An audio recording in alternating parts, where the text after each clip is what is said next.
Hello, কিরে বান্ধবী, তুই নাকি আমার থেকেও দেখতে সুন্দর। কই এখন হলো তো সেই গরিব ঘরেই বিয়ে। তুই কি জানিস আমি সুন্দরী বলে আমার কত বড় লোক ঘরে বিয়ে হয়েছে? তুই জানিস এখন আমি বিউটি পার্লারে বসে মেকআপ করছি? আর তোর খবর কি? তোর নিশ্চয়ই খুব গরিব ঘরে বিয়ে হয়েছে। আরে তোর স্বামীর দিকে তো আমার স্বামী আরো বড় লোক। তুই জানিস এখন তো আমি আমার স্বামীর প্রোডাকশন বিজনেস সামলাচ্ছি। বদি বদি আমার ছাগলের ডাক আসছে, পাঠা লাগে, কোনটা কত? সাদা পাটা 500, কালা পাটা 1000। আচ্ছা বান্ধবী, তুই বিউটি পার্লার থেকে বেরিয়ে তারপর কি করবি? কি আর করব, বড় লোক বাড়ির বউ এখন ফেস ওয়াশ দিয়ে মেকআপটা ধুয়ে নিচ্ছি। আমার হয়ে গেছে, আমারটা এখন ধুয়ে দাও। কি করব, খেয়ে দিয়ে তো কাজ নেই, 1 ঘন্টা পর পর মেকআপ করি আর মেকআপ ধুই। আচ্ছা, তুই তো আমার থেকে কম সুন্দরী, নিশ্চয়ই তোর বর তোকে ভালোই বাসে না। আর বলিস না বান্ধবী, আমার বর যে আমারে এত ভালোবাসে না, এসি রুমের বাইরে রোদে বেরোতেই দেয় না। তাড়াতাড়ি কাজ কর। মাঝে মাঝে আমার স্বামীর এত ভালোবাসা পেয়ে না আমার নিজেকে একদম বিশ্ব সুন্দরী মনে হয়। বক বক করা বাদ দিয়ে কাজ কর। তোর স্বামী নিশ্চয় তোরে এমন ভালোবাসে না। তুই কিছুই জানিস না, আমার বর আমাকে এত ভালোবাসে যে আমার জন্য একটা তাজমহল বানিয়েছে।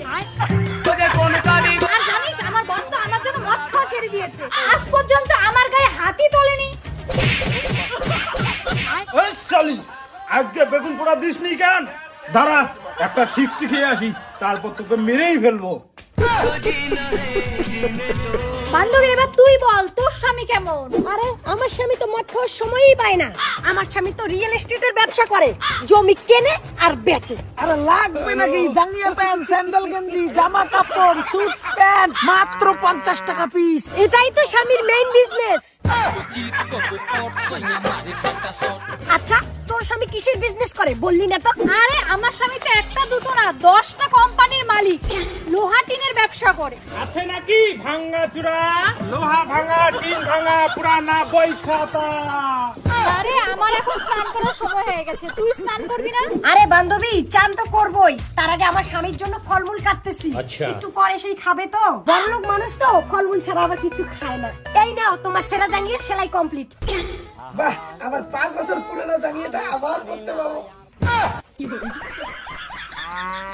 বান্ধবী তুই তাহলে কখন স্নান করবি? হ্যাঁ, এখন তো আমি সুইমিং পুলে সাঁতার কাটছি।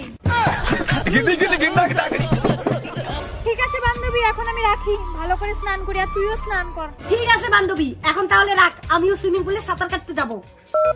না যাই, আমার সাদা পাটা আর কালো পাটার জন্য ঘাস কেটে আনি। না, এখন গরুর জন্য ঘাস কাটতে যাই।